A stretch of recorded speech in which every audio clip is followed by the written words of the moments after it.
para casa aí, fazendo um favor. Antes, boa noite a todos, boa noite aos queridos amigos de todo o Brasil. Estou aqui nessa noite muito especial, onde a gente vai falar um pouco sobre arquitetura e essa conexão com infecção, controle de infecção e as contribuições, as discussões todas que nós temos em relação a esse tema. Hoje, uma noite em que a gente tem a oportunidade de ter aqui o nosso colega, professor, arquiteto Flávio Bicalho, foi presidente da BDH, Associação Brasileira para o Desenvolvimento do Edifício Hospitalar, um dos autores intelectuais e da prática das mais recentes normas e regulamentos para a construção de edifícios para a saúde no Brasil. Ter também a oportunidade de estar próximo aqui do professor René Galese, que é o coordenador atualmente do curso de arquitetura para hospitais, clínicas e laboratórios do INDEC, mas também ter inúmeros colegas, queridos colegas, professor Fumio Araki, um competentíssimo e tem uma história muito rica aí nesta produção de documentos, da vinculação com a engenharia, e coordenador também do curso das questões mais próximas relacionadas à manutenção de edificações hospitalares. Queridos colegas, aqui é a oportunidade também de ter a nossa querida professora Terezinha Lisboa, que todo arquiteto, engenheiro, qualquer pessoa no Brasil que se preze um pouquinho, tem lá a referência, buscando lá os aspectos históricos das edificações hospitalares com a professora Terezinha Lisboa. Então, agradecer a oportunidade, estou vendo ali a Daniele Bezerra, estou vendo também a Aguinaldo Pedrosa, Gustavo Zogby e muitos outros colegas, alunos, e todos muito bem-vindos aqui nessa noite, nessa oportunidade de tratarmos de um assunto que é um assunto que nos toca, a questão do controle, prevenção e controle de infecções sempre teve um eixo, embora uma história muito recente, e que praticamente todos que estão aqui nesse espaço conviveram com essa terminologia com uma certa intimidade, mas ela é, talvez, contemporânea de todos nós, principalmente dos mais velhos, né? Essa discussão e essa abordagem e esse tratamento com uma certa formalidade, ele tem uma história muito recente. Eu vou só, antes de passar a palavra para o professor René e professor Flávio Bicalho, eu gostaria só de lembrar de um fato, um evento muito importante que marcou, foi um corte epistemológico assim, nessa história da preocupação com o controle de infecção no Brasil, que foi o primeiro presidente eleito. O presidente Tancredo Neves foi eleito naquele período da transição do período militar para uma democracia mais aberta, com direito à eleição dos presidentes. O primeiro presidente eleito foi exatamente o Tancredo Neves, e ele, acometido por uma doença diverticular, ele esteve internado primeiro em Brasília, foi transferido para São Paulo, e aí uma história que todos conhecem, mas este momento e essa história fez surgir uma preocupação exatamente com esta discussão que tomou conta de todos, virou um assunto que alcançou o homem comum, o homem, né, que discute isso, que é quem foi o causador, qual foi a causa da morte do presidente Tancredo Neves. Nesse momento, 1982, 83, começa essa discussão e surge exatamente nesse período a primeira portaria do Ministério da Saúde. Talvez o Flávio tenha até participado dela, efetivamente, que o Flávio participa de tudo, sabe? E provavelmente ele deve ter participado dessa primeira portaria, que é a 196, de 1983, que estabelecia uma classificação das infecções hospitalares, obrigando os hospitais a criarem as comissões. Aí isso era um primeiro passo, né, Fumio? Era um startar da história, mas um startar com um fato muito relevante. O falecimento do presidente Tancredo Neves foi um evento para quem para o Brasil, era um momento da esperança de um novo cenário, de desenho, de viver a política e a gestão do país. Então, esse fato foi um fato emblemático e marcante, e eu queria trazer esse momento Posteriormente, tem uma série de outros documentos, outras portarias que vão marcar isso, mas surgia ali uma preocupação com o controle de infecções e que, por consequência, os espaços que gradativamente iam ganhando uma representatividade nesse processo, né? Os espaços, como lidar com os espaços. Mas, embora, talvez, a gente pudesse voltar muito atrás e encontrar outras grandes referências sobre esse tema, sobre essa discussão. Eu sempre falo de duas figuras emblemáticas para todos nós. Eu vou abrir só uma apresentação muito rápida aqui de duas figuras que são emblemáticas para todos nós quando lidamos com esse tema, que deixa eu ver como é que eu abro aqui e coloco na cena. Ok, screen. Aqui. Share. Ok. Então, são duas figuras emblemáticas para todos nós que estudamos isso. Uma é uma italiana, que ela nasce na Itália, mas ela é reconhecida como inglesa, então, uma anglo-italiana, e o húngaro. A anglo-italiana, claro, é a nossa Florence Nightingale, que produz importantes documentos, mas se transforma a sua experiência num conhecimento muito rico para todos nós. E o Ignaz Philipp Semmelweis, esse que deixa uma marca silenciosa, mas profundamente importante sobre a prevenção e o controle de algo que não tinha desenhado, que não estava muito claro nesse momento, que depois a gente viria a reconhecer, a dar uma denominação de infecção. Na época, 1847, mais ou menos, é quando surge a primeira vez a palavra contágio, né? Essa expressão e essa palavra que não existia. Então, a gente está falando de duas figuras que vivem esse momento de forma muito emblemática, né? Assim, a Florence, que viveu entre 1820 e 1910, 90 anos, uma vida longeva, mas que discutiu, que deixou contribuições muito grandes sobre o fluxo de circulação, conforto, arquitetura dos edifícios da saúde, e o Semmelweis, que trata com a sua experiência. Eu não vou contar a história de nenhum dos dois, porque essa história deve ser muito conhecida de todos, mas esse húngaro, nascido na cidade de Buda, em 1818, viveu até 1865, uma vida muito curta, ao contrário da Florence. Esse cara é o cara, talvez, que a gente possa colocar aí como um marco, como um ponto de partida para essa discussão, porque ele estabelece, sem saber direito como estava lidando com aquilo, os primeiros protocolos de trabalho, criar fluxos de circulação e o uso da lavagem das mãos como um momento muito importante, muito rico da história, que hoje, em 2022, nesse 30 de junho que a gente está aqui, marca de forma emblemática e importante para todos nós. Eu vou parar aqui, depois eu volto com outras imagens, mas só para deixar esse espaço aberto, dizer da nossa alegria dessa noite aqui, de estar convivendo com os queridos amigos, colegas de todo o Brasil, os que estão aqui de câmara aberta, estou vendo ali a Agnaldo Pedrosa, e os demais que eu já falei. E o Gustavo Zogby também está aqui, e esta oportunidade de conversar sobre isso. Professor René, então a gente tem aí um start que talvez para nós aqui o 1980 é emblemático, vinculando a nossa história pessoal, né? Nós que vivemos muito intensamente isso, e outros eventos que vão surgir a partir daí de uma discussão de como esse espaço entra no cenário do desenho dos hospitais, e como nós, em cada segmento das engenharias, da arquitetura, em todas as suas abordagens, vai ganhando relevância nesse processo da discussão da prevenção e controle de infecções, agora já tem uma nomenclatura nova, relacionadas à assistência à saúde. Professor René, professor Flávio, por favor. Muito bem. Eu passo a bola aqui agora para o Flávio, então, né, Flávio? O tema é bastante amplo, né?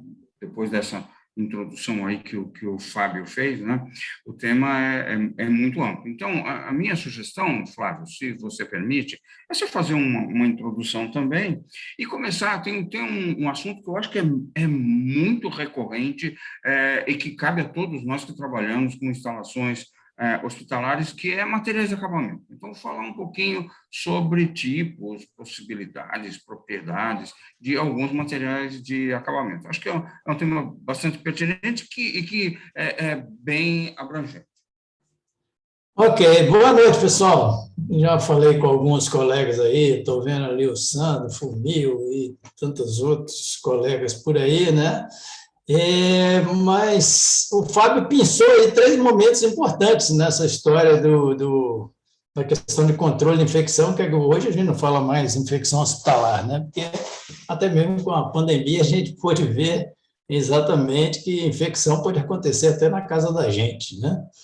E isso ficou muito claro, né? Então, já faz tempo que a gente não fala mais de infecções hospitalares, mas esse apelido ficou, né? E colou aí, e a gente está acostumado até pelo discurso, né? E que as pessoas entendem mais, né? Mas hoje a gente fala mais de infecções, serviço de saúde ou algo parecido, né? Mas o Fábio, eu achei legal que o Fábio pensou aí 3 momentos importantes, né? Da história aí com o Samuel Weiss, né? Onde ele, pela primeira vez... Bom, vou contar um pouquinho da história aqui, Fábio, apesar de você falar que quase todo mundo deve conhecer, e certamente acredito que a grande maioria conheça, mas o Samuel Weiss é um médico húngaro, né? E que trabalhava lá no hospital dele lá, vale a pena citar nomes e tudo mais, mas e tinha uma mortandade muito grande na hora do parto, tanto das parturientes quanto dos bebês. E ele teve um insight, né, a grande ideia, né, e é lógico, percebendo isso, apesar de ainda não ter exatamente, não saber exatamente como se dava uma possível infecção, mas ele percebeu que algo estava por trás daquela morte ali dos bebês e das parturientes, né? E teve a seguinte sacada, né? Pediu, outra coisa, era um hospital de ensino, né? Então, muitos alunos, e os alunos iam lá, faziam necrópsias, né? E depois simplesmente lavavam a mão ali com água e tal, e passavam a água mal e porcamente e ia fazer o parto, né? E com isso acabavam morrendo muitos bebês e parturientes por infecção. E ele teve a grande sacada de pedir o pessoal para começar a lavar as mãos, principalmente com água clorada, né? Eu sei que a mortandade de tanto dos bebês quanto das mães baixou sensivelmente, e a gente pode colocar isso como um marco, né? Exatamente, aí o Fábio está me ajudando aí, botando a imagem aí, né? Ali na esquerda, ali, lavando as mãos, né? Com água clorada, e a partir desse marco, a gente pode falar que começou todo um estudo de controle de infecção aí, né? A partir... E ainda hoje, talvez a lavagem das mãos seja uma das coisas mais importantes, né? Citou também a Florence Nightingale, né? Que com suas experiências das enfermarias, né? Com grandes janelas, né? Ainda hoje, né? A gente viu aí mais uma vez, né? Na pandemia, né? O quanto que é importante. Vou ver se dá tempo, eu vou passar um filmezinho aqui, até para vocês verem o tanto que é importante essa renovação de ar, e depois, Renê, a gente pode até falar um pouquinho disso também, né? De renovação de ar, de tratamento de ar e tal, nos estabelecimentos assistenciais aí de saúde, né? Então, tanto que é importante essa questão de renovação de ar, e ela, com a sua proposta de enfermarias com grandes janelas, né? Para que pudesse haver uma troca de ar, também teve uma melhora significativa no restabelecimento aí dos pacientes, né?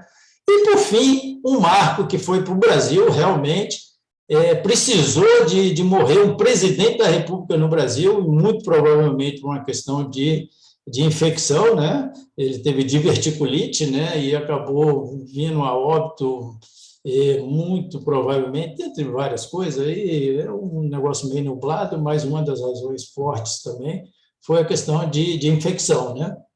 E, por incrível que pareça, até aquele ano, o Ministério da Saúde não tinha uma coordenação de controle de infecção, estudava muito vagamente sobre esse tema, e a partir da morte do Tancredo foi que o Ministério aí sim instituiu uma coordenação de controle de infecção, ou seja, em estudos mais apropriados, veio ter depois a portaria 930 e tal, que estabeleceu o conceito de infecção e tudo mais, né?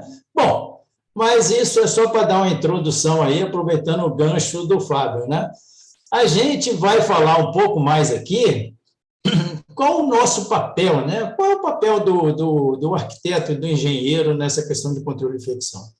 Certamente, a arquitetura e engenharia não é fator determinante para a questão de controle de infecção, de controle de infecção, mas a gente não tem a dúvida que nós podemos ajudar muito, né? Eu costumo falar o seguinte: se a gente não puder ajudar, pelo menos não vamos atrapalhar com nossos projetos, né? Eu acho que já é um bom começo, né? Mas certamente nós, arquitetos e engenheiros, podemos ajudar muito nessa questão de controle de infecção, né? Eu acho que a gente pode ajudar tanto que eu cheguei até a escrever um livro sobre isso, né, sobre essa temática, né, e colocando como os arquitetos e engenheiros podem ajudar nessa questão de controle de infecção. Então, tem várias coisas que a gente pode fazer, mas sempre aliado à questão aí do pessoal principalmente da classe médica e de enfermagem, e não só da classe médica e de enfermagem, mas os outros profissionais de saúde também, né?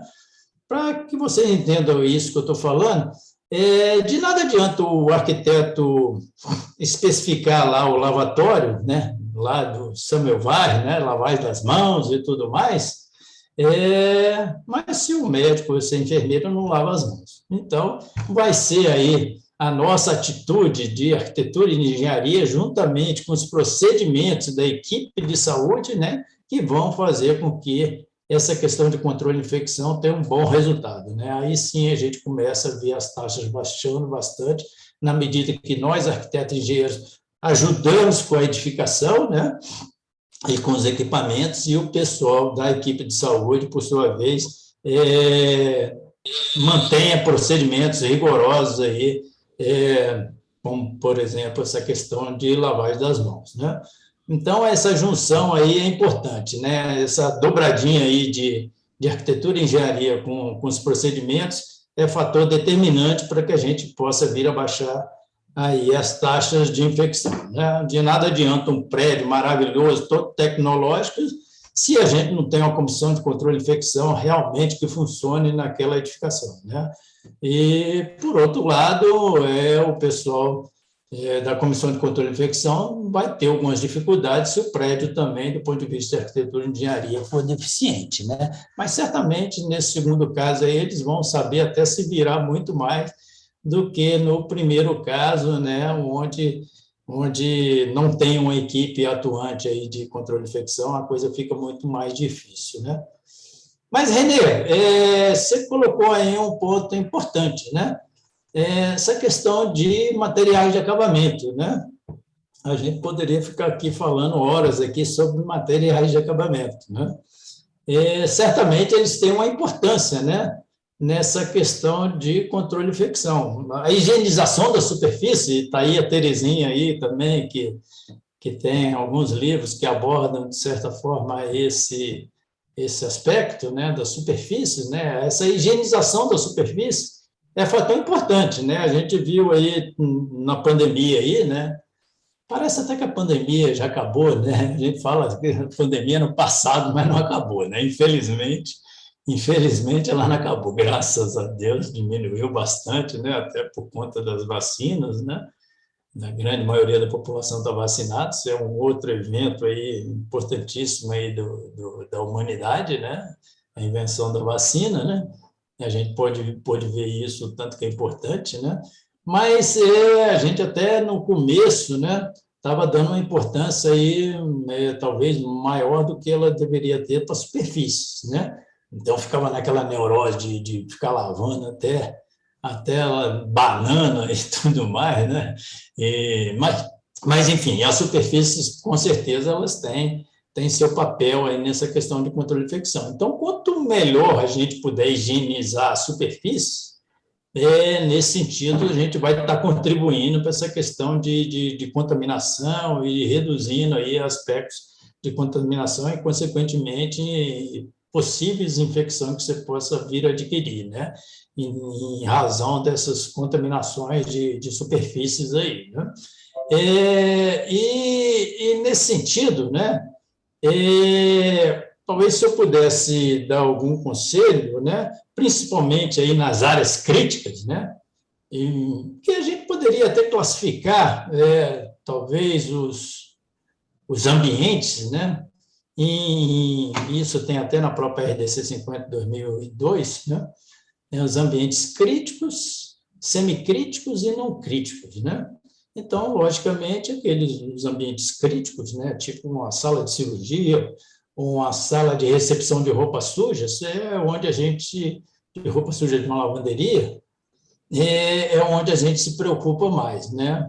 E nessa questão, os materiais são importantes para nós, arquitetos e engenheiros, sabermos especificar corretamente esses materiais. Então, aquilo que eu estava falando, se eu posso dar um conselho para vocês, procurem observar materiais com a superfície o mais monolítica possível. Por que monolítica? Porque quanto menos ranhura você tiver nessa superfície, certamente vai ser muito mais fácil de higienizar, né? Então, nesse sentido, né, você vai estar contribuindo para a higienização e, consequentemente, por tabela aí de menor contaminação e, consequentemente, taxas de infecções aí menores por conta de eventuais problemas que você possa ter na contaminação de áreas dessa superfície, né? O Fábio aí está me ajudando aí, a gente não combinou, mas ele está, beleza, né? Está me ajudando aí, botando aí que são as áreas críticas, semicríticas e não críticas, né? E tem até alguns exemplos ali embaixo, ali, né? Bem interessantes aí, né? Não sei, Renê, se deixar, como eu falei para você, eu fico falando aqui e não paro, né? Vai colocando aí, né, Fábio? Me ajuda aí também com as perguntas e outras pessoas mais que queiram perguntar alguma coisa específica aí sobre materiais de acabamento, que você queira que eu fale e tal. A ideia aqui, gente, é um bate-papo, né? Não é uma aula, né? Então não tem uma sequência lógica assim. Olha, entre os itens de acabamento, eu acho que bancada é um item também que é muito recorrente e que acho que vale a pena uma reflexão. Se você puder falar alguma coisa para a gente. Ok. Inclusive, né, René, esses dias, né, naquele nosso grupo, nós temos um grupo aí, principalmente de arquitetos e engenheiros, né, no WhatsApp aí, e onde se discute várias coisas, e, coincidentemente, esses dias a gente estava discutindo lá qual seria, talvez, se é que a gente pode falar nisso, né, um material ideal para uma bancada, né? E aí ficou uma dúvida lá e tal, né? É difícil a gente falar no material ideal para uma bancada. A gente tem alguns materiais, né? Você vai desde um granito, né, de mármores e aço inox, enfim, stones, né, tipo silestone ou silestone, alguns falam numa pronúncia mais do inglês, eu falo mais numa pronúncia mais de português, porque até mesmo silestone é espanhol, né? Enfim, e tem também outros materiais, tipo o SSM, superfície sólida mineral, do tipo Corian, Duracem e tal. Todos eles têm prós e contras, né? E tal. Mas talvez, se eu pudesse indicar para vocês o que eu gosto mais de usar, talvez seja o SSM, superfície sólida mineral, né? E por que a superfície sólida mineral, né? Tipo Corian, Duracem, Surel, né? Enfim, você tem algumas marcas aí, né? Porque é uma superfície que posso até mostrar aqui para vocês, né? Vocês estão dando para ver. Ela é interessante porque ela é termomoldável, né? Tá vendo? Você pode moldar, né? Então, e outra coisa, ela fica praticamente inerte, né? Não absorve praticamente água nenhuma. E nesse sentido, até voltando atrás um pouquinho do que eu estava falando, procurando materiais principalmente para as áreas críticas, a gente procura colocar materiais que absorvam pouca água. Por quê? Por que pouca água, né? Eu acho que todo mundo é recorrente, a gente está ouvindo aí no jornal aí da vida aí, né? A procura da NASA por água em Marte, qualquer coisa parecida. Por que isso? Porque só existe vida se houver água, né? Se não tem água, não existe vida, né? Então, se a gente puder retirar o máximo possível a água das superfícies, né, é melhor, né? Então, vão estar proliferando muito menos micro-organismos naquela superfície. Então, superfícies que absorvem menos que 4% aproximadamente de água vão ser superfícies mais indicadas, principalmente para a área crítica. Na medida que ela não absorve água, dificilmente vai proliferar um fungo ali, ou mesmo uma bactéria e tal, porque ela não está encharcada de água, como é o caso de alguns mármores, por exemplo, que chega a absorver 20% de água, né? Nesse sentido, voltando aí ao material que eu estava falando para a bancada, é que se você puder bancadas que absorvam o menos possível de água, mais interessante, né? Nesse sentido, o aço inox, né, bem interessante, né? O aço inox. E aí, uma recomendação que eu dou para você: não coloque qualquer aço inox, não adianta especificar lá aço inox, pura e simplesmente. O aço inox deveria ser sempre o 304, né? Porque é mais caro, infelizmente, tudo que é bom é mais caro, né? Geralmente é assim, né? Mas, com certeza, vai ter uma durabilidade muito melhor, enfim, é um aço inox bem melhor. Então, o aço inox também é um material termomoldável, vamos dizer assim, né? Então, você consegue fazer, assim como o SSM, né? A bancada, a pia, o guarda-corpo, a saia, tudo uma única peça, você não tem frestas entre elas, né? E, consequentemente, não tendo frestas entre elas, tem um outro detalhe aqui, eu não sei se você pode ver. Está dando para ver aí, Fábio, Renê, pessoal? Então, você vê que faz uma peça única, né? E, consequentemente, você não tem com frestas que possa ali proliferar micro-organismos, né, na junção dessas peças, como é o caso da junção de um granito, que aí você não é termomoldável, consequentemente, você vai ter de colar uma peça na outra, mesmo o silestone também, né? Até na discussão desse grupo, René, o pessoal estava confundindo, achando que silestone era um SSM. Não, silestone não é SSM, né? Superfície sólida mineral, apesar de ter mineral, lógico, né? Mas o SSM é uma outra classificação, né? Então, uma das características do SSM é que ele é termomoldável, e, nesse sentido, ele é muito interessante por não ter frestas e você conseguir fazer uma peça única e praticamente inerte, que não absorve água nenhuma, naquela ideia de absorver o menos possível de água, né?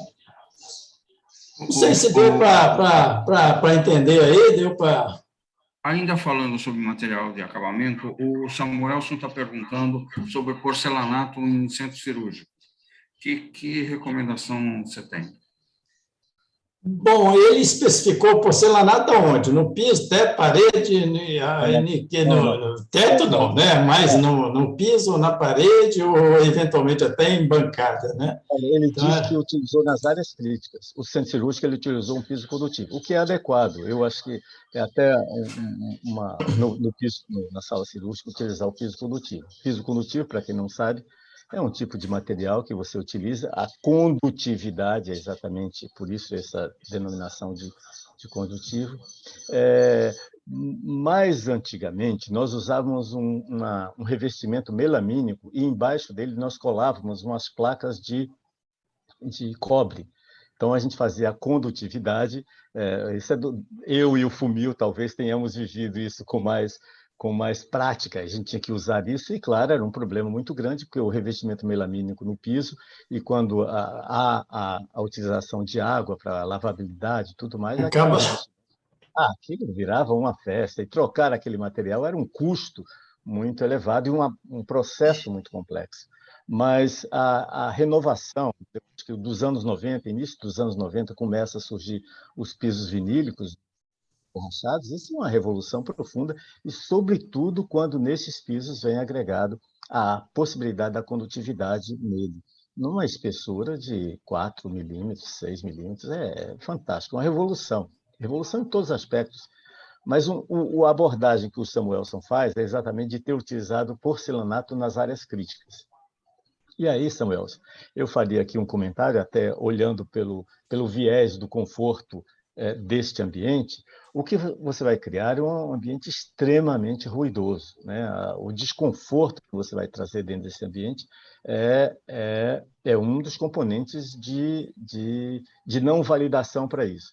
Mas eu acrescentaria outro, que é a junta que você possa ter. Você pode ter juntas secas, né? Que é aquela junta que praticamente é colada um no outro, ou não, ou um pouco mais afastado, dependendo milímetros ou até 1 centímetro, aí você começa a criar outro problema também, que esse deslocamento cria. Mas eu diria que o mais grave dele seja exatamente o desconforto acústico que você cria nesta condição, com um nível de reverberação muito alto, e que você não tem como atender plenamente, sobretudo dentro de uma área crítica. Ele está falando ali dentro de centro cirúrgico nem se pensa, né? Mas, talvez circulação de centro cirúrgico, unidade de terapia intensiva. Mas esse é uma dificuldade muito grande, né? E aí está o contraponto disso. E eu fico até pensando aqui, Flávio, Fumio, Renê e demais colegas, por que alguém utilizaria o porcelanato quando a gente tem tantas facilidades de outros materiais que resolvem de forma mais adequada e que atendem a uma gama maior dos pressupostos. E um dos pressupostos é a lavabilidade, é a higienização do ambiente e esse componente da redução do conforto dentro do ambiente, né? Já temos os ruídos produzidos nessas áreas, dos equipamentos, das tecnologias, e são ruídos desconfortáveis.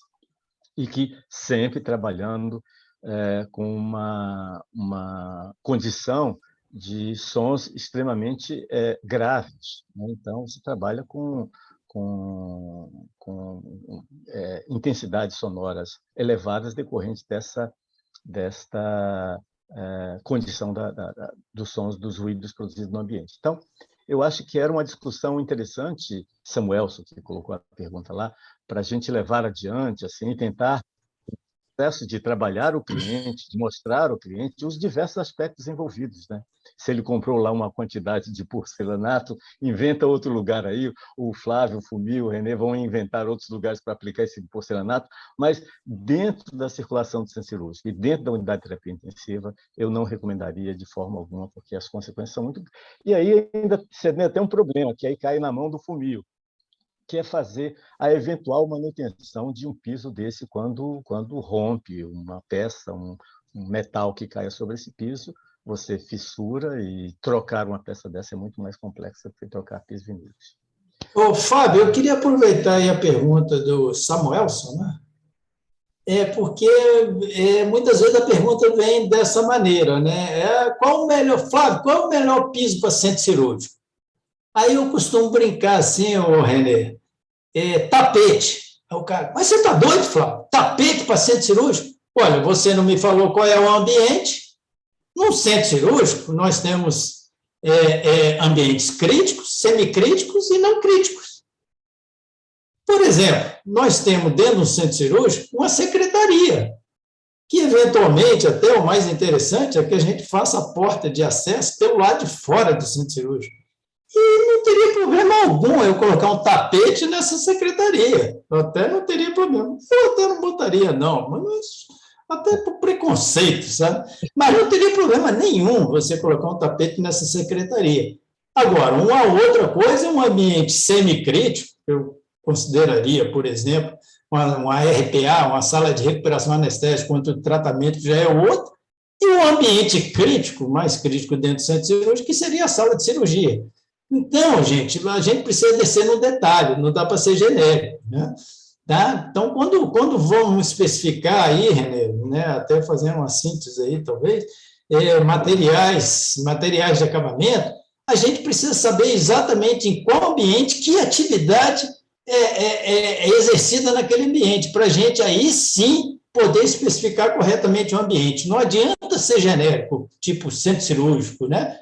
Porque é isso, né? Dentro do centro cirúrgico a gente poderia classificar aí os vários ambientes em 3 tipos, né? E talvez somente um seria realmente o mais crítico e o crítico de fato, até do ponto de vista, aí, já pegando um gancho, só um pouquinho, Fábio, só para me concluir, já pegando um pouco do gancho aí da questão de qualidade do ar, né? Até mesmo na questão do ar, né? A sala de cirurgia, se vai ter um tipo de necessidade de ar, A RPA, o corredor de acesso, seria outro, e a nossa famosa aí, secretaria já seria outra, ou seja, cada ambiente requer uma necessidade de acordo com a atividade que é feita ali dentro. Pois não, Fábio? Como nós vivemos num país com essas características e essas dimensões, e quando a gente fala destas nossas facilidades de acesso aos materiais, aos equipamentos e tecnologias, o Samuelson, para não bastar, ele traz uma outra questão. Ele fala que aqui em São Luís, eu estou lendo o texto dele, aqui em São Luís temos um problema com manutenção do piso vinílico. Por isso, a Secretaria de Saúde, não sei se é estadual ou municipal, deve ser municipal, que ele fala São Luís, junto com a vigilância, tem adotado o porcelanato. Então, um componente importante para considerar nessas nossas discussões é exatamente o acesso, essa discussão que vem para passo com um ao outro, que é da sustentabilidade. Então, quando a gente fala aqui das recomendações, e como fizemos aqui agora, e aí tem esse problema da manutenção. Agora, no caso, Samuelson, da sala cirúrgica, não dá para abrir mão. Aí não dá para abrir mão dessa história aqui, mesmo que você tenha a dificuldade do piso vinílico, aí você vai resolver a moda antiga, Fumil, vai ter que resolver a sala cirúrgica, porque você precisa do controle da condutividade. E a Vera Figueiredo faz uma pergunta logo a seguir, que essa pergunta foi para o Fumil, que o piso condutivo é necessário somente quando usamos óxido nitroso ou gás anestésico em circuito aberto? O piso condutivo, na verdade, eu sou da época, né, na década de 80, quando comecei a trabalhar em hospitais, o piso condutivo era um piso monolítico, que utilizava pó de carbono condutivo. Acetileno! Acetileno! Pois é. Então, veja, era um piso terrível de manutenção, porque você não permite fazer manutenção, não tem como fazer remendo, né? Então, é uma dificuldade enorme. E para executar esse piso na obra, era uma sujeira tremenda lá que se fazia. E depois a gente era obrigado a fazer, né? Não sei se a norma obrigava, mas eu contratava as empresas para fazer medição de resistência ômica, para ver se realmente é condutivo. Se realmente é condutivo, né? Pois é, porque, veja, hoje nós temos pisos, mantas melamínicas, né, que é assentado em piso como condutivo, tá? Mas só que eu não sei se as pessoas fazem essas medições, né, de resistência ômica. E outra coisa, na hora que o pessoal da higiene pegava aqueles pisos condutivos monolíticos que era fundido no local e passava-se uma cera, uma resina, quer dizer, tirava condutividade. Você gastava uma fortuna para fazer. Então, o que existe na realidade é muita falta assim, de informações, informações técnicas, para que haja uso correto dos materiais, né? Eu acho que falta muito isso ainda no mercado. Então, isso é um grande problema. As pessoas usam o material porque está escrito na RDC, está escrito na norma tal, e aí usa porque está escrito e ele tem que atender. Mas, veja, o uso do dia a dia é o que o Flávio fala muito. Quer dizer, a gente faz as coisas, às vezes, sem necessidade, e depois a gente anda na contramão, né? Você faz as coisas, de repente, você destrói as coisas que você mesmo fez. Então, isso acontece muito na prática. Por isso que eu acho que, veja, eu vi uma pergunta da Hélida, da nossa querida amiga Hélida, se pode usar granito. Granito, já pela sua própria natureza, porque é um material poroso que absorve, né? A água absorve umidade, então ela não é recomendável utilizar nas áreas hospitalares. Ela pode usar numa área de recepção, na parte de entrada do hospital, assim por diante. Agora, mas jamais numa sala cirúrgica, tá certo? Porque lá realmente você tem que fazer a higienização. A Terezinha que está presente, ela sabe disso, nós temos que fazer a higienização para fazer a desinfecção. Agora, se você usa porcelanato, é aquilo que o Fábio Bittencourt citou. Então, nós temos porcelanato de 1 metro por 1 metro, com menos juntas, mas de qualquer maneira vai ter junta, né? Então, quanto menor a junta, se for a junta seca, melhor ainda. Você vai criar menos condições de proliferação de fungos e bactérias. Então, quanto mais liso for, né? Quanto mais fácil a limpeza... Mais monolítico, né? Mais monolítico seria melhor. A manta a manta vinílica, essa manta condutiva também tem a solda, tem a junta, tem a solda. Aquela solda de vira e mexe, ela acaba soltando. Isso não tem uma manutenção, né? Por pouco que seja essa junta, aquela solda, aquela fitinha de 2, 3 milímetros, ali acaba virando um foco de entrada de água, de umidade, que acaba sendo um foco de proliferação de fungos e bactérias que ninguém consegue limpar. Então, veja, a questão é mais desenvolver a utilização correta dos materiais, que eu acredito. Sabe? Nós temos materiais muito bons no mercado, só que nós não estamos sabendo usar de forma correta.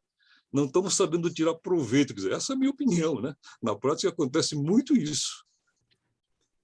Bom, só para fechar essa questão, para não ficar sem resposta, o Fábio falou da questão do som, da reverberação do som. Com certeza, é um dos itens a ser levado em consideração. Mas tem situações onde, às vezes, a gente não tem como fugir muito, né? Num quarto de internação, no UTI, isso é um fator importantíssimo, né? Numa sala de UTI, talvez um pouco menos, né? Tem um piso que eu costumo utilizar bastante nessas áreas críticas, né? Tipo sala de cirurgia e outras mais, que é o piso autonivelante de epóxi, né? Então, é um piso que fica sem junta nenhuma, né? Então, muito fácil de limpar e tal. Aí você pode fazer ele condutivo ou não, né? Aí vai depender também. E outro é aquilo que o Fumio já falou, com alguns pequenos problemas aí, mas muito mais ligados à questão de manutenção, que é a manta vinílica, né? Que aí responde ao que o Fábio falou da questão da reverberação do som, melhora muito comparando com, por exemplo, o autonivelante epóxi, né? E comparando com o granito, nem se fala, né? Reverberação do som, ou mesmo porcelanato, né? Então, né? Mas tem esses problemas aí de manutenção que o Fumio está falando nessas mantas vinílicas, né? Mas tem mantas vinílicas específicas só para sala de cirurgia. Veja, mas, pois não, como o René, eu acho que o René queria... O René deu abertura no início, porque realmente esse tema é um tema muito amplo, que você não discute numa live de 1h30, tá certo? Todos os pontos importantes, né? O René deu essa abertura que tem que ser realmente um bate-papo. Eu coloquei uma questão mais para apimentar um pouco essa live, tá? Mais para esquentar um pouco a discussão.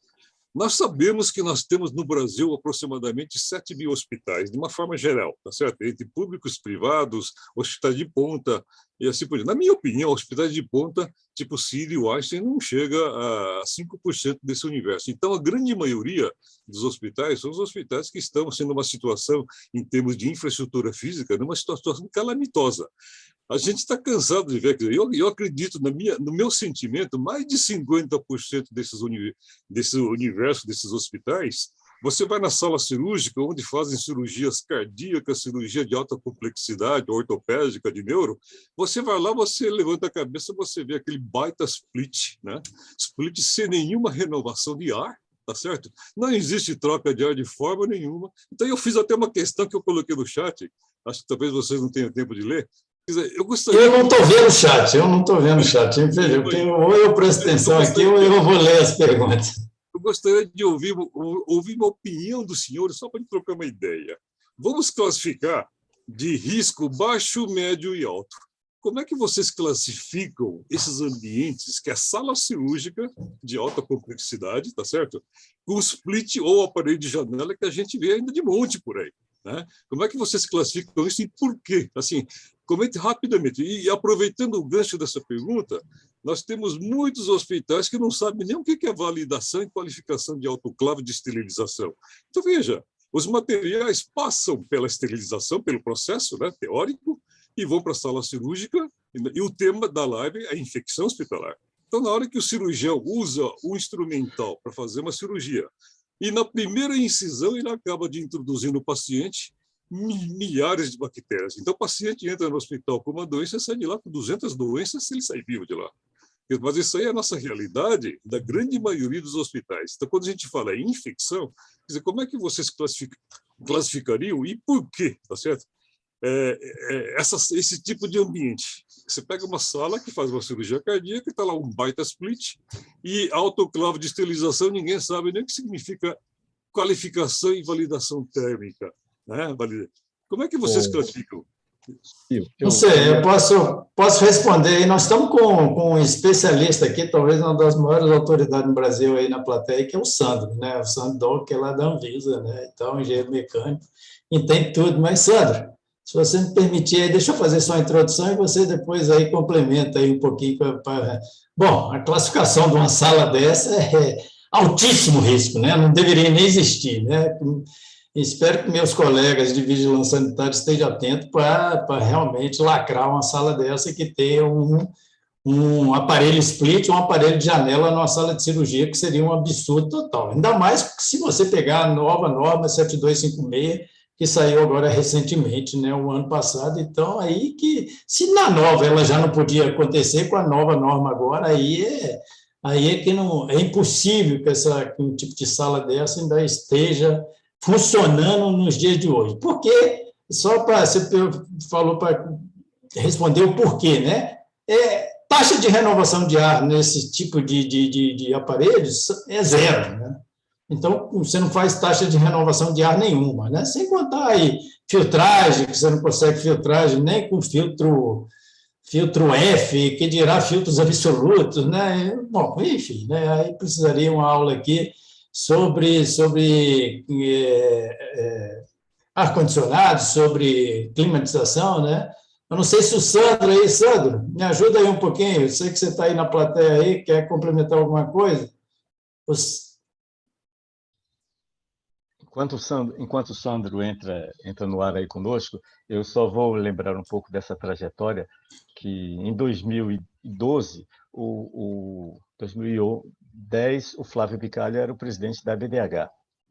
Em 2011, 2012, Flávio, começaram as primeiras reuniões para atualização da 2000, você era presidente, eu assumi logo depois, e começamos essas discussões que aconteciam aí na sede da ABNT em São Paulo, e muitos colegas participaram dela. Não me lembro de ter encontrado com o Fumil, né?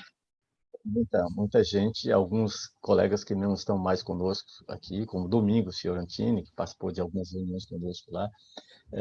Eu participei da anterior, né? Você é mais antigo ainda, né? A primeira. Isso. E aí, a Elza Costeira teve em algumas reuniões, Ana Paula, que será a nossa futura presidente da BDH, esteve em algumas reuniões, Paula Fiorentini e outros. Então, 2012, e a gente começou essa discussão com uma certa formalidade, instituir as discussões, começávamos essas discussões. Era uma sala lá no centro de São Paulo, na região central de São Paulo. Nesse momento, a grande discussão que a gente tinha, Fomil, é exatamente essa, desta unidade, desse dano que foi criado para a humanidade, e é um dano encantador, porque um sistema silencioso, um sistema que não te traz nenhum ruído, praticamente ruído zero para dentro do ambiente, que é o sistema split, né? Que você tem unidades, a unidade condensadora que fica externo, geralmente você coloca do lado de fora numa área distante ou bem estanque em relação ao ambiente interior, e dentro do espaço interior você tem uma unidade evaporadora, que coloca o mesmo ar em circulação e, consequentemente, nenhum tipo de filtragem, né? A filtragem que ele tem é apenas de partículas muito É um filtro G, né? Um filtro grosso. Não. Eu vou colocar aqui uma imagem para nós e vou compartilhar com vocês. Essa imagem que é muito interessante. Opa, aqui. Essa imagem que é muito interessante é o tamanho relativo das partículas. Deixa eu colocar vocês aqui embaixo, aqui em cima. Então, esse aí tem o tamanho relativo das... Essa figura aqui, esta figura... Aqui é que vocês estão vendo o vírus aqui do lado esquerdo, aqui, portanto que o vírus é diminuto, né? O coronavírus está aqui. Mas isso aqui é um fio de cabelo. O fio de cabelo de qualquer um de nós, isso aí é um fio de cabelo. Isto aqui é um pedaço desse fio de cabelo. Então, aqui a gente está utilizando essas medidas em micrômetros, que é a unidade de comprimento do Sistema Internacional de Unidades, esse micro, definido como 1/1000º de metro, ou 1 vezes 10 a menos 6, equivalente à milésima parte de milímetro. É isso aqui, ampliadíssimo, consequentemente, nessa imagem, dependendo do seu monitor, que ela é variável, né? A referência de escala vai ser o seu monitor, você pode estar usando um telefone, ou uma tela grande, ou uma televisão, sei lá, ou um ampliado. Então, você vai ter essa imagem em diversos tamanhos aí, dependendo do seu olhar. Aqui nós temos uma areia de praia, um grão de areia de praia, que é essa, 90 micrômetros. Isso aqui é um grão de sal. Isso aqui é uma célula vermelha. Oi? Então, isso aqui é um pólen, um grão de pólen. Aqui uma partícula de poeira. Aqui uma célula vermelha de sangue. Um droplet respiratório, né? A conversa, o que sai. Uma partícula de pó aqui. Uma bactéria. Uma wildfire smoke de fumaça, né? Fogo.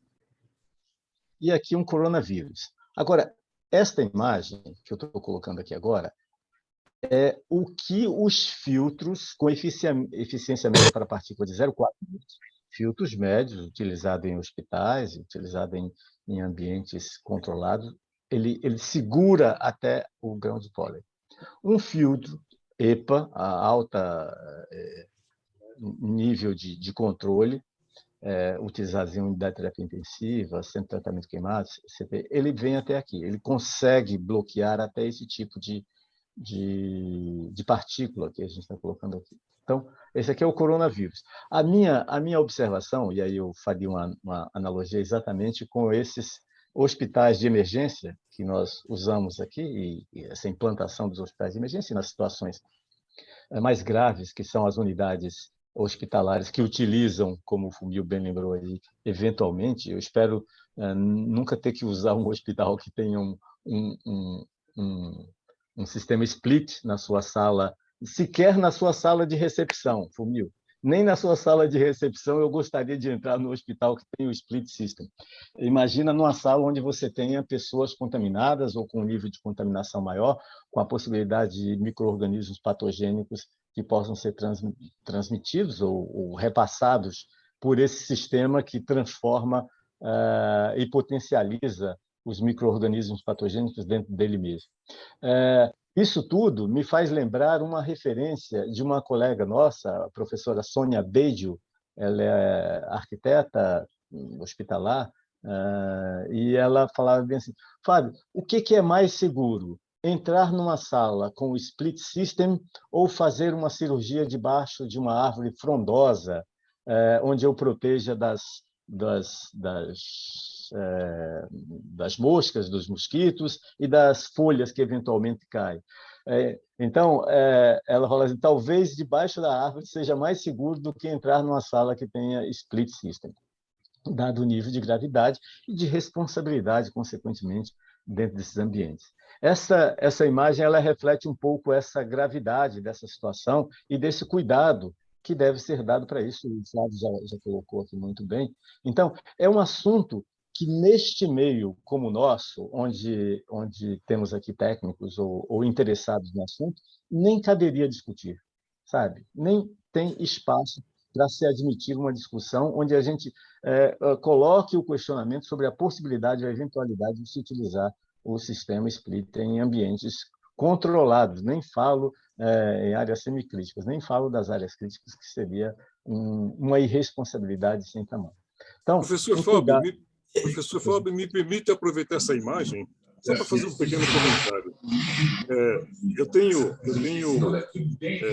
consultado alguma literatura onde eles falam que o Covid, o vírus do coronavírus, SARS-CoV-2, ele tem uma dimensão de 0,07, 0,08 micrômetros, mas ele não se manifesta sozinho, ele se manifesta geralmente agregado a uma gotícula ou uma partícula. E quando agregado a uma gotícula ou partícula, ele atinge dimensões maiores, de 0,5 a 0,7 micrômetros, que é perfeitamente retido por um filtro EPA que retém 0,3 micrômetros, né? Ou seja, tem 99,99% de eficiência.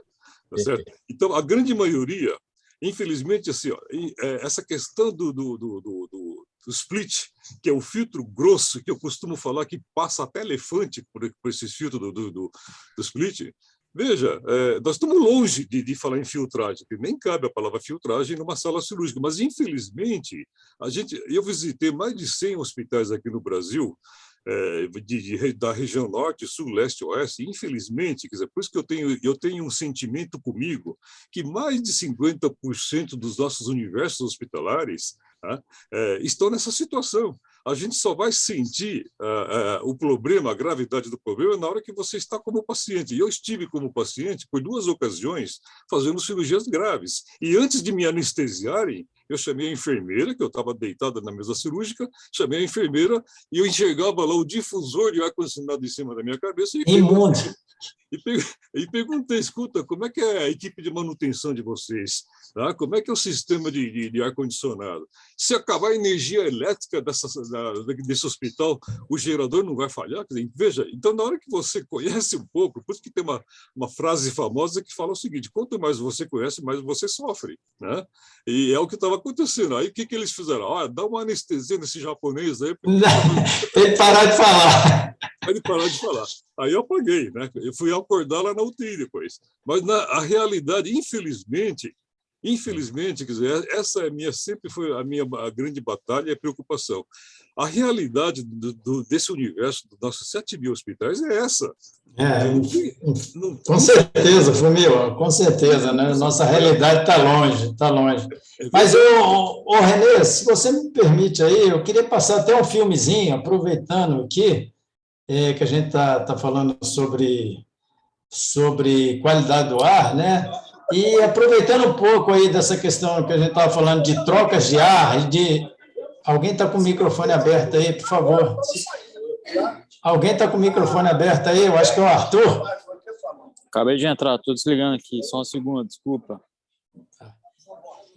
Então, aproveitando aí que a gente está falando de trocas de ar, né? Então, a troca de ar não só é importante numa sala de cirurgia, nos ambientes críticos, como até mesmo no restaurante, na casa da gente, né? E a gente pode ver muito bem isso, né? A importância disso na pandemia, né? Estamos vendo isso, melhor dizendo, né?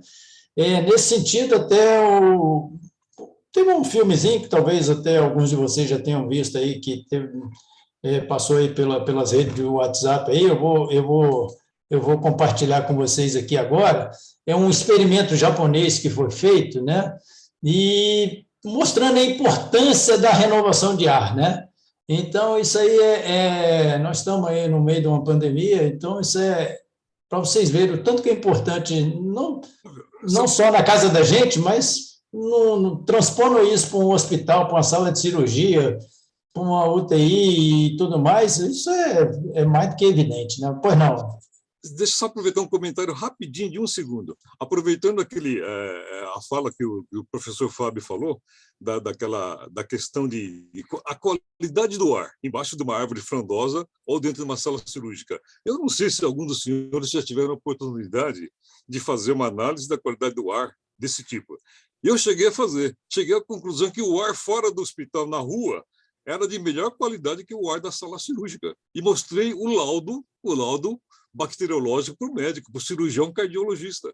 Aí o cirurgião cardiologista mandou interditar a sala cirúrgica e mandou refazer todo o sistema de ar-condicionado, porque realmente a qualidade do ar lá na rua, que estava cheio de árvore, era de melhor qualidade para se fazer uma cirurgia do que a própria sala cirúrgica. Isso é uma grande verdade, professor. Com certeza, com certeza. Com certeza. Vamos lá. Ixi, espera aí. Peguei aqui uma coisa errada aqui.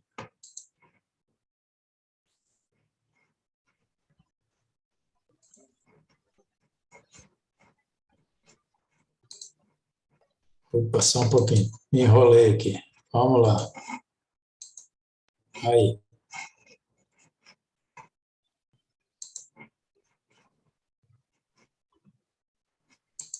Opa, cadê a coisa aqui de ligar? Então, como isso acontece? Em cada caso, conduzindo o experimento com um grupo de pesquisadores.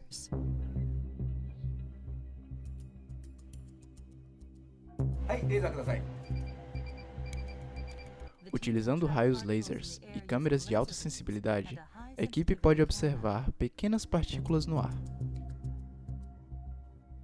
Esta tecnologia nos permite observar partículas menores que 0,1 micrômetros de diâmetro. O experimento se inicia. Primeiro, espirros.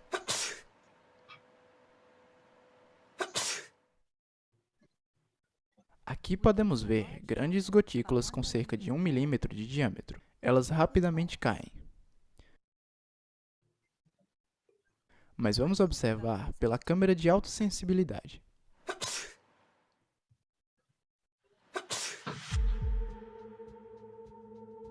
Nós podemos ver pequenas partículas que parecem brilhar no ar. Todas essas partículas são menores que 10 micrômetros, ou 1/100º de 1 milímetro de diâmetro. Vamos observar de outro ângulo. Elas são pequenas e leves. Podemos vê-las se espalhando pelo ar. Estas são as microgotículas. Essas microgotículas que estão se referindo são os aerosóis, que a gente chama de aerosóis, né? Elas podem permanecer indefinidamente no ar. Espirros não são as únicas fontes destas microgotículas.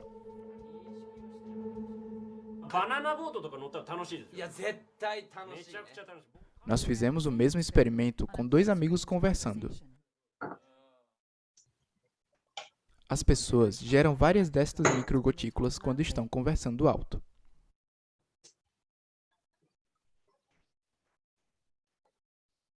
Estas gotículas entre eles permanecem no ar. Elas não vão embora. Ou seja, esses aerosóis ficam em suspensão no ar aí indefinidamente. Pode ficar se não houver uma renovação de ar. Ainda não é suficiente para infectar. Mas Sateda diz que não podemos ignorar a possibilidade de que as microgotículas espalhem o vírus até certo ponto. Microgotículas carregam alguns vírus. Nós produzimos elas quando conversamos alto ou respiramos fundo. As pessoas à nossa volta inalam elas e é assim que o vírus se espalha. Nós estamos começando a enxergar os riscos agora. Os riscos de infecção por microgotículas se tornam maiores em locais fechados com ventilação ruim.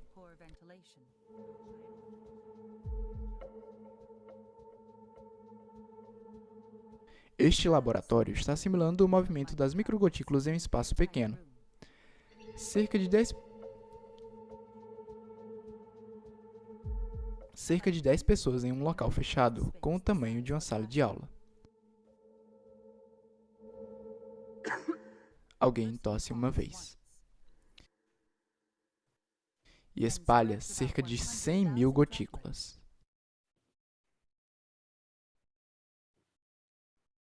As maiores gotículas são representadas em azul e verde. A maioria delas cai no chão em menos de 1 minuto. Elas vão cair na superfície, né? Então, por exemplo, uma bancada, por isso que é importante... Representadas em vermelho, continuam se espalhando. Por isso que é importante a higienização também, né? Da superfície, né? De bancadas. Esta simulação utiliza apenas microgotículas. 5 minutos depois. 10 minutos depois.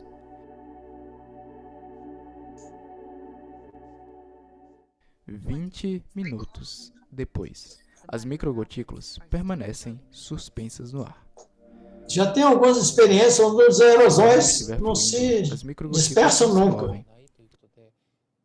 E já que elas não se movem sozinhas, elas permanecem paradas por um tempo.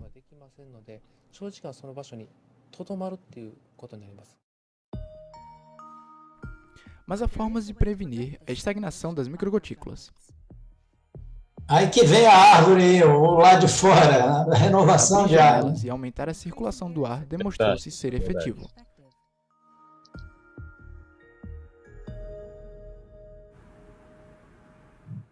Quando você abre uma janela,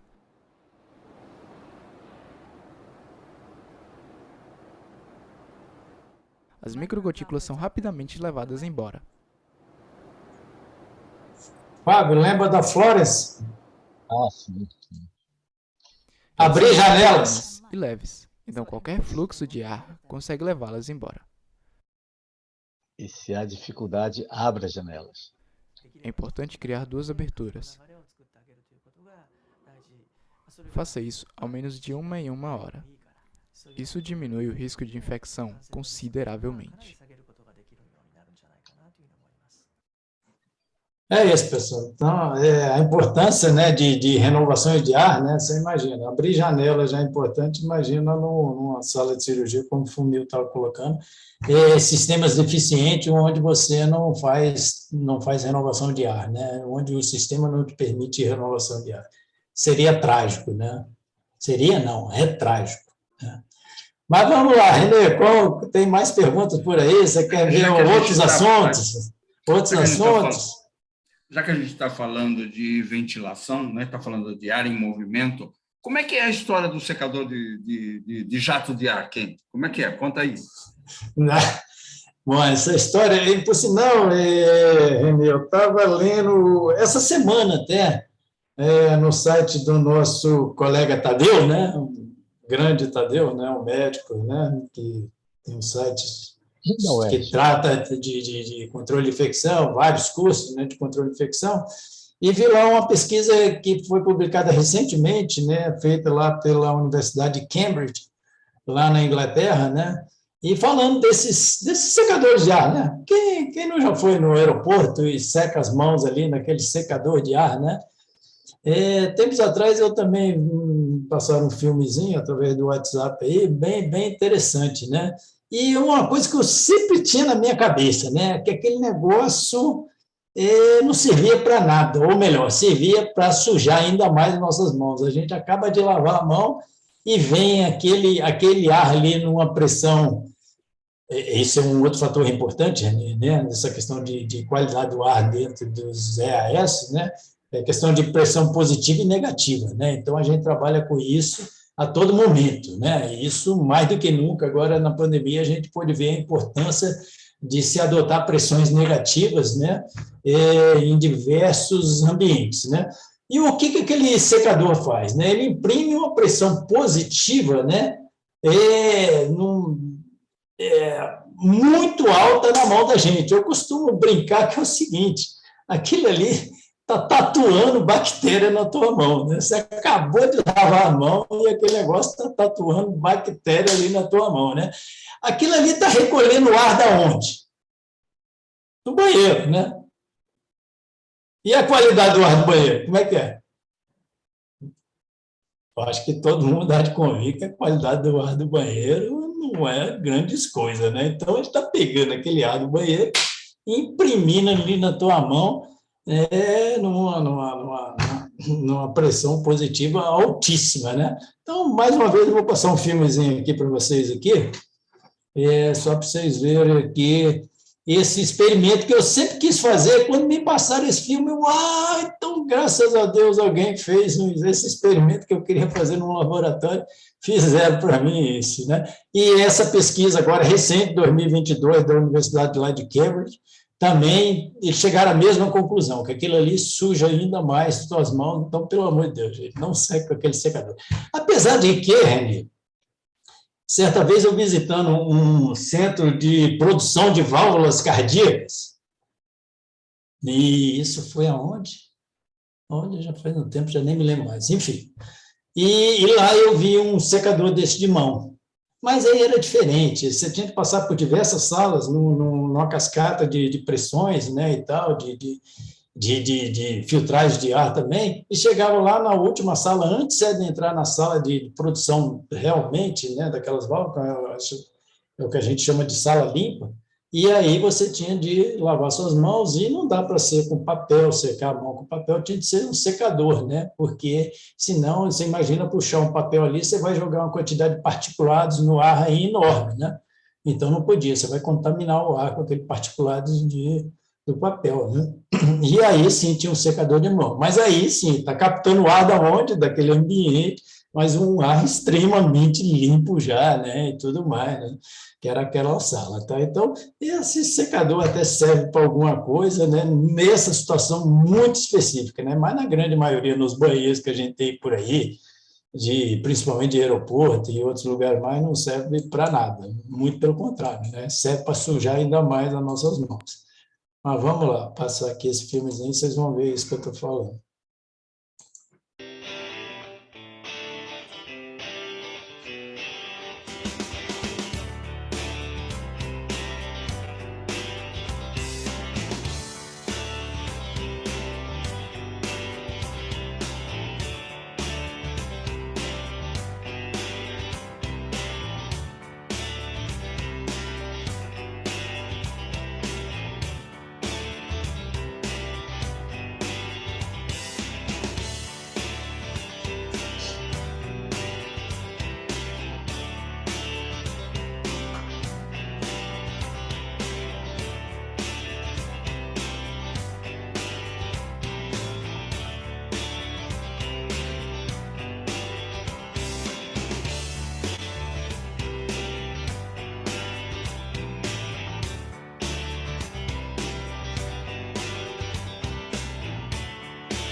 Bom, esse último secador ainda tem um problema, né? Você tem que ficar mirando sua mão ali, porque se você encosta na superfície, né, piorou mais ainda, né? Então, é um problema. E, no entanto, né, gente, a lavagem das mãos, mais uma vez, na pandemia, a gente pôde ver, já nos ensinava lá Samuel Weiss, em que ano, Fábio? 1845, né? Que a lavagem de mãos é uma das coisas mais importantes para a questão de controle de infecção, né? Então, uma boa lavagem de mãos. Deixa eu fazer uma brincadeira aqui com vocês. Certa vez eu estava lá no Rio Grande do Sul e uma médica infectologista lá fez uma experiência. Infectologista, não, acho que ela era microbiologista, se não me engano. Mas, enfim, ela fez uma experiência com os funcionários pegou lá uma turma lá do hospital e fez uma experiência lá com os funcionários. E botou todo mundo para lavar a mão, para ver se o pessoal sabia lavar as mãos. E aí fez talvez agora, com a pandemia, a gente tenha aprendido um pouquinho mais a lavar as mãos, realmente. Porque existe lavar a mão e lavar a mão, né? Então, até você tem que saber como lavar a mão corretamente. E aí fez essa experiência, mandou todo mundo ir lavar a mão e voltou e fez um swab. Swab é aquele teste que você pega um cotonete, passa na superfície e leva para o laboratório para ver se nasce uma colônia ali de micro-organismos, né? E fez o swab lá e tal, para ver qual era a superfície da mão que ainda ficava mais sujo. Não sei se alguém já assistiu a aula minha, eu já contei essa história algumas vezes, então, por favor, não fale não. Mas qual é o local das mãos que vocês acham que ficava mais sujo? Debaixo da unha também não vale a lógica, né? Debaixo da unha isso é meio óbvio, né? Mas, sei lá, Fábio, você já sabe dessa história ou não? Qual é o local aí que vocês acham aí que ficava mais sujo, hein, Renê? Qual é o local que você acha que ficava mais sujo das mãos aí? O pessoal não lavava bem. Alguém escreveu aqui entre os dedos. Escreveram aqui entre os dedos. Entre os dedos. É um local meio difícil, né? Mas não foi esse, não. A costa da mão? A costa da mão também, é um outro local meio difícil, mas também não foi esse, não. É o dorso, segundo o Luiz. O dorso, né? Mesma coisa também, mas não foi esse também, não. Sabe qual foi? O dedão. A gente lava a mão, ó, e esquece do dedão. Do dedão, né? E, no entanto, gente, uma das coisas que por exemplo, que nos diferencia dos animais, além da nossa inteligência, é isso aqui, ó. Nós temos uma pinça na mão, que nos dá uma habilidade de fazer a cirurgia, por exemplo, que nos dá uma habilidade tremenda que só o macaco lá que tem alguma coisa parecida com a gente, né? Essa pinça aqui, ou seja, o dedão e esse dedo aqui é indicador, né? Que chama? Indicador? Indicador, né? São os dedos mais importantes, né? Porque eles nos dão essa habilidade de escrever, de desenhar, nós arquitetos engenheiros, né? E tal, né? Enfim, né? Do cirurgião e tal. E é o dedo que a gente deixa mais sujo, né? Fazer assim, né? Então, gente, vamos lá lavar o dedão, né? Vamos lavar o dedão. Então, até lavar as mãos a gente precisa aprender. Mas são curiosidades aí, brincadeira aí com vocês aí. Mas, Renê, se você me permite, quanto tempo aí nós já temos? Eu acho que já está aí perto de terminar. Quanto tempo ainda tem? A gente já está perto de terminar, mas fique à vontade. Eu queria falar de uma outra coisa aí que falou aqui de granito, não sei o quê e tal, né? E certamente, né? O granito, tem granitos e granitos, né? Isso eu estou falando tanto do ponto de vista de bancada quanto de piso, tá? Mas, de uma maneira geral, o granito ele absorve bastante água, naquela ideia de tirar o máximo possível da água para não proliferar micro-organismos. O granito, de uma maneira geral, não é uma superfície muito interessante, né? Além do mais, a pigmentação do granito por bancada, ela também esconde muita sujeira, né? E na área de saúde, o que a gente quer é justamente o contrário, é que a sujeira apareça. Por isso, as cores, que por sinal não são cores, né, são colorações, o preto e o branco são as melhores cores, entre aspas, né? O preto são todas as cores juntas, o branco é a ausência de cores, né? Então, o preto e o branco são as melhores cores para os nossos EAS, para a superfície, porque são as que mais aparecem a sujeira, né? Certo? Já viu o carro preto? É uma desgraça, né? Está sempre sujo, né? Roupa preta e tal, né? O branco nem se fala, né? Nem se fala. Que é cor pior do que o bege, do que o cinza, é o que mais esconde a sujeira, né? Então, o que a gente quer é que a sujeira apareça, né? Para que possa estar a equipe, aí, mais uma vez, aquela dobradinha, né? De equipe de saúde, e aí eu integro aí meus colegas faxineiros, né, que são importantíssimos, né? Se a gente não tiver uma equipe que realmente saiba higienizar os EAS, está aí a Terezinha aí, Terezinha, está por aí? Terezinha pode falar bastante disso, né? E se não souber fazer a higienização correta dos ambientes, né, a gente vai ter infecção cruzada e uma série de problemas aí, né? E, nesse sentido, mas estou falando tudo isso para falar que o granito, a pigmentação dele esconde muita sujeira. Então, além dele absorver muita água, ele esconde muita sujeira. Mas hoje a gente tem, para minimizar o problema de granitos e outros materiais, a gente tem algumas novas tecnologias que nos permitem praticamente impermeabilizar essa superfície, né? Hoje a gente tem o chamado vidro líquido, não sei se já ouviram falar nisso, né? Pega aí na internet, bota aí, vidro líquido. É vendido aí, tubinho assim, que você pega um spray, passa no teu sofá, você pode derramar uma garrafa de vinho que não vai acontecer nada, né? Que é o dióxido de sílica, né? Então, você torna a superfície praticamente inerte, a absorção de qualquer líquido, né? Mesma coisa, nanopartículas de dióxido de titânio também são empregadas aí em cerâmicas, em porcelanatos, né? E faz com que essas cerâmicas, esses porcelanatos, absorvam ou zero ou muito perto de zero de algum tipo de líquido, né? Nanopartículas de cobre também, hoje já estão sendo empregadas aí em interruptores, em maçanetas e tal. O cobre tem a propriedade sempre teve isso, a gente sempre soube disso, mas hoje com a nanotecnologia, né, de inativar, é bom até a gente usar a palavra correta, né? Não sei se você sabe, Flávio, você certamente sabe, né? O vírus não é um ser vivo, né? Então a gente não pode falar que vai matar o vírus, porque não tem como matar o vírus, porque ele não é um ser vivo, né? Ele sequer tem uma célula, né? Então ele não é um ser vivo. Então a gente fala em eliminar o vírus, né? Bactéria, a gente pode falar em matar a bactéria, né? Mas vírus não.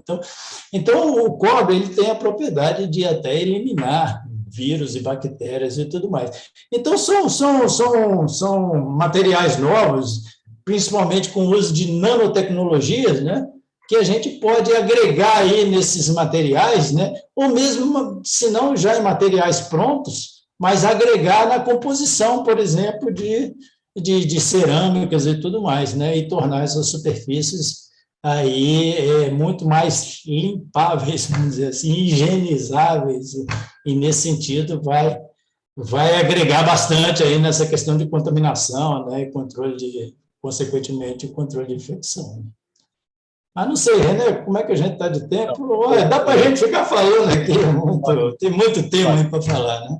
É bom falar do desenvolvimento, das inovações tecnológicas, o quanto contribui, o quanto a gente vivencia de forma diferente. Nós falamos no início da nossa conversa sobre os pisos condutivos, e o funil foi lá nos prolegômenos da história dos cuidados com o piso condutivo. Do carvão da acetileno, como é que é, Fúvio? Carvão até os pisos pretos, né? Carbono importado, caríssimo. Carvão da acetileno, né? Como é que era? Acetileno e carvão? Como é que era? Já nem me lembro mais. E nesse caso específico que você volta aqui, que é a história do cobre, no início desse século, e talvez alguns jovens arquitetos aqui nem tivessem nascido ainda no início do século, algumas inovações recomendavam que utilizássemos o cobre em todos os metais, né? Usar nas maçanetas. Mas ficava um custo tão elevado, eu me lembro na época, quando as primeiras propostas chegaram, o custo era tão elevado, Fumio, que era insustentável você fazer uma recomendação de colocar metais e ferragens de cobre em todo. Hoje, com essa inovação, você tornar essas partículas numa escala nanométrica, numa escala de 10 a menos 9 metros, né, consequentemente, faz com que a possibilidade e a adequação destes componentes, seja o titânio, seja o cobre especificamente, que tem essa propriedade, cada vez mais sofisticado no processo de controle e prevenção e controle de infecções. Mas isso tudo, os materiais, as tecnologias, os processos, nada disso substitui dois elementos importantes nessa nossa discussão. Primeiro são os fluxos.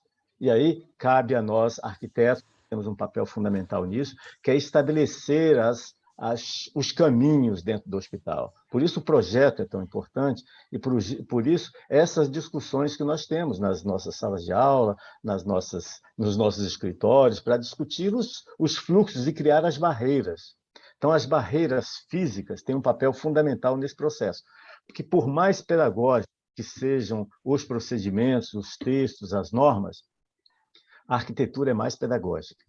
A arquitetura tem um papel pedagógico fundamental. Quando a gente fala que tem um vestiário de barreira e criamos um acesso, uma circulação, um caminho para depois você entrar no ambiente limpo, ele não é só uma orientação física, espacial, não. Ele é efetivamente uma barreira física que se estabelece nesse processo. Então, os caminhos, o desenho do hospital, por isso a sofisticação e a complexidade se estabelece nessa organização dos espaços dos hospitais. Flávio e Fumio, vocês que só ficam passeando pelo mundo aí, visitando, andando pelos aeroportos. Olha quem fala! O que mais me assusta, Fumio, Renê e Flávio, é quando eu entro no aeroporto em que os fluxos se cruzam, em que os fluxos de quem chega e os fluxos de quem vai viajar se cruzam. Aquilo é a representação da falta mais primitiva de um elemento fundamental, que é a organização, o fluxo. Então, a distribuição correta dos fluxos, eu falo do aeroporto, é na sua casa, é na clínica mais simples, mas, sobretudo, nos hospitais que tenham alguma complexidade de serviços, este tem um papel fundamental no processo de prevenção e controle das infecções relacionadas à assistência à saúde. Por isso o nome mudou, e mudou de forma muito rica, que é a prevenção e controle das infecções relacionadas ao serviço de saúde. E ele atinge diretamente a assistência domiciliar. Então, não é pensar, antigamente, tudo eu falo antigamente, olho para o Fumio e para o Flávio, né? Parece que vocês são velhos, nem é o caso, não se aplica. Mas, antigamente, quando nós falávamos hospitalar, isso estava vinculado somente ao espaço do hospital. E por isso era uma denominação inadequada. Hoje, quando a gente fala das infecções relacionadas à assistência à saúde, nós nem falamos que é dos estabelecimentos assistenciais de saúde, é da assistência à saúde, porque ele pode ocorrer dentro da casa. Então, assistência domiciliar pressupõe cuidados no controle, pressupõe cuidados. E aí o fluxo, a arquitetura, a Vera coloca ali até uma observação. O fluxo, a arquitetura tem um papel importante. E por isso esse cuidado que nós temos com as regulamentações, com as orientações técnicas, esse cuidado que o Fumio estava falando ali da aplicação da legislação no seu controle pleno. Então, é uma responsabilidade que o arquiteto, que o engenheiro, que o técnico que faz o projeto, quando ele assina e assume uma responsabilidade civil, porque o erro dele pode ser um erro que vai promover as infecções relacionadas à assistência à saúde. Então, é um cuidado, e eu acho que um alerta que cabe a todos nós aqui, nessa nossa responsabilidade projetual, nessa nossa responsabilidade que nasce do desenho da prancheta, os mais velhos, da prancheta, ou seja, do computador, do IntelliCAD, ArchiCAD, Macintosh, seja lá o sistema. Mas o fato é que essa transformação da representação gráfica num espaço, num abrigo humano, ele tem, quando é o caso da assistência à saúde, e a assistência à saúde se estende até a residência, né, nesse caso mais amplo, ele tem um papel e uma função primordial e importante. Essa é uma lembrança aqui. A Agnaldo coloca ali, a educação continuar dentro da área da saúde deveria ser levada muito a sério. Levada a sério e ela não pode ser descontinuada. Isso é que é interessante. Eu hoje, quando entrei aqui, eu falei para o Flávio, quando estava estudando, aí ele me disse, você não sei o quê, eu já não aguento mais isso.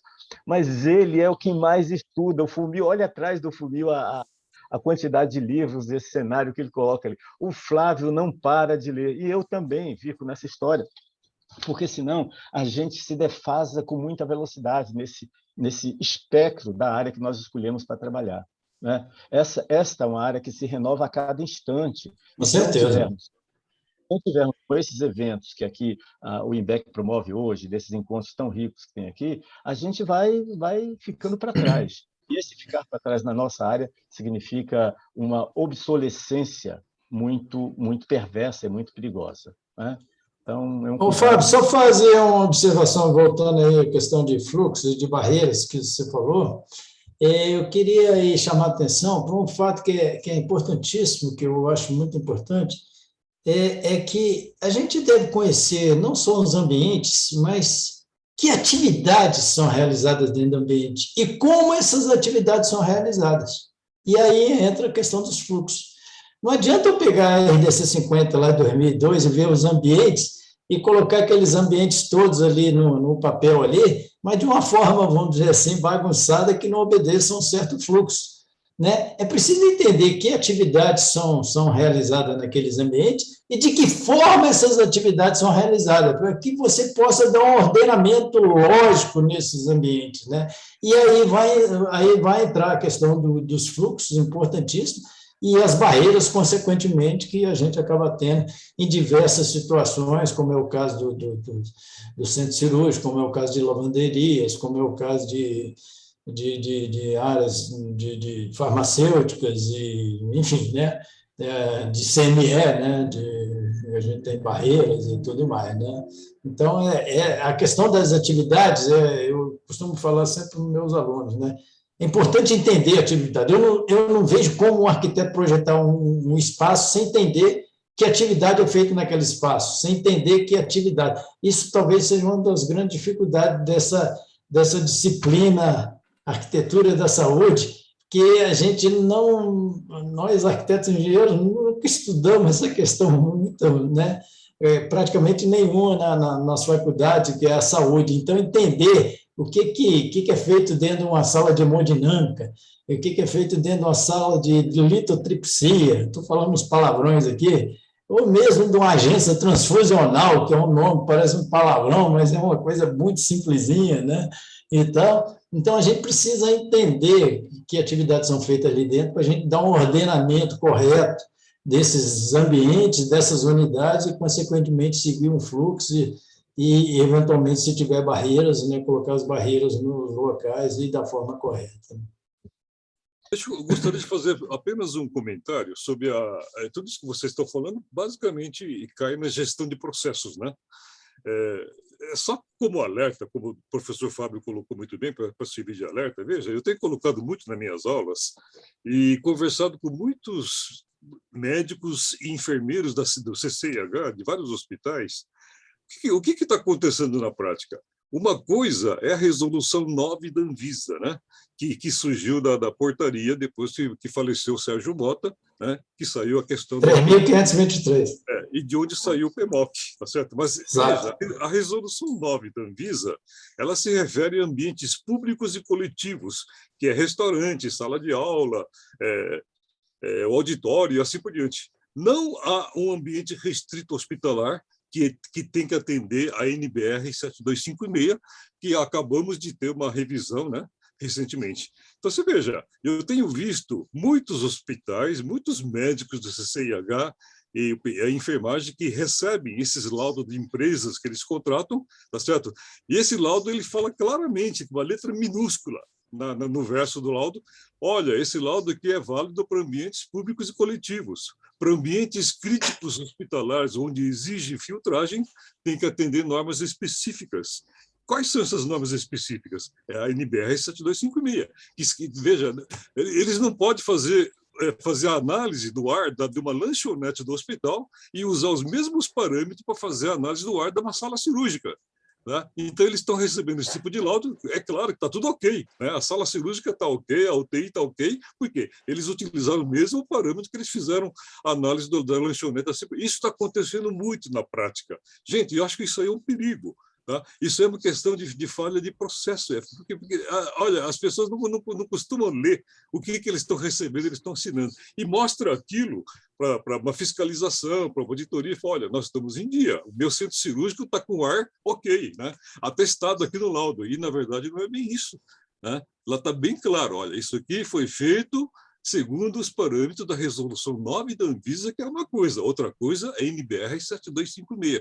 Gente, olha, eu acho parabéns a vocês, professores dessa área. Esse tema é um tema muito importante, que eu acho que essa live deve ser repetida várias vezes. Tá? Não dá para em 1h30 a gente esgotar, mas nós temos muita coisa para conversar, muita coisa. Eu sugeriria Ô, Flávio, mais vezes. Ô, Fábio, então, realmente a gente está ficando velho. Eu fiz parte do comitê que elaborou a resolução NE9, a portaria 3.523 e a 7256, né? Então, eu tive essa felicidade de participar, aprendi um pouquinho sobre climatização, exatamente quando participei desses comitês, dessas normas de climatização, a qualidade do ar e tudo mais, né? Quando a gente começou aqui hoje, Renê, eu comentei do privilégio de termos essa noite, essa oportunidade, e essa é uma discussão, vou até comentar para vocês, Fumio, Flávio, Renê, e todos que estão aqui, Aguinaldo, Cecília, Daniele, Gustavo e todos os demais. A AFET, da qual eu faço parte, a International Federation of Healthcare Engineering, a Federação Internacional, ela está vivendo um momento muito interessante, que são os países que não tinham acesso às informações, a participar dos congressos, como a Bósnia e Herzegovina. Eu estou até treinando, já falei, que eu tenho que treinar. Esse nome é complicado. Bósnia e Herzegovina. Então, essa palavra tem que ser dita em inglês. Então, que o som é o mesmo quase. Então, eles estão buscando exatamente a AFET, como nós aqui temos na América Latina também uma associação, uma rede que funciona aqui, que é a forma de trocarmos essas informações, a forma de trocarmos as informações e o conhecimento. Né? E isso aqui hoje, quer dizer, ouvir o Flávio, ouvir o Fumio, os demais que colocaram, Vera Gomes, colega aqui que colocou algumas questões, a Terezinha que estava aqui hoje, é uma raridade, mas que as novas tecnologias nos permitem. Então, eu acho que a diversidade, as guerras, a primeira, a segunda, eu estou falando desse século mais próximo da gente aqui, e agora essa guerra que o mundo enfrentou e enfrenta com a pandemia, nos proporcionou uma revolução tecnológica da comunicação, e de uma comunicação positiva, que a gente tem que usar isso da forma mais positiva.